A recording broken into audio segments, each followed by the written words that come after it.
कैसे बिना तुहरा बीतल, आखिर ये सोना मोहब्बत ही जीतल। एक नया धमाका प्रस्तुति हो रहल बा।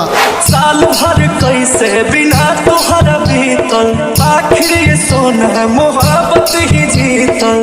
जान हो दिल से रिहा हो गईनी, काट के सजा तय हो जाने दुनिया के प्यार की देखावे, आजा से नूरा लगावे, आजा कि हो जाने हमारा के अपन तू बनावे, आजा से नूरा लगावे, आजा।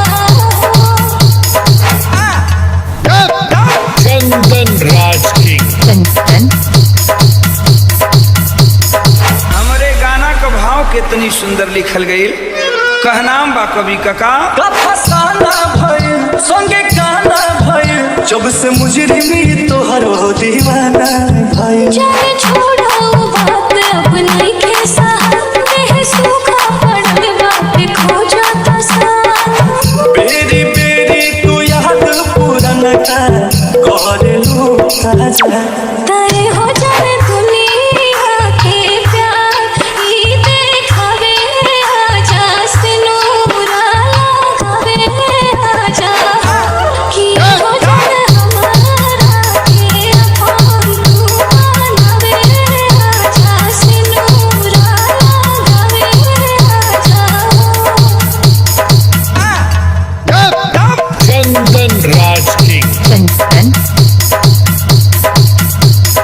एक लाइन और लाइन करेजा के पार हो जाई। बड़ी तड़पाता हो, बड़ी तरसाता हो, दोनों अखियां बिना तोहरा बरसाता हो। नहीं मानेला मन धन करा मिलन, अंकुश नहीं बना ताज मर जाएब हम।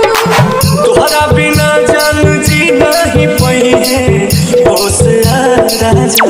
तय हो जाने दुनिया के प्यार की देखावे, आजा से नूरा लगावे, आजा कि हो जाने हमारा के अपन तू बनावे, आजा से नूरा लगावे, आजा। चंदन राज किंग।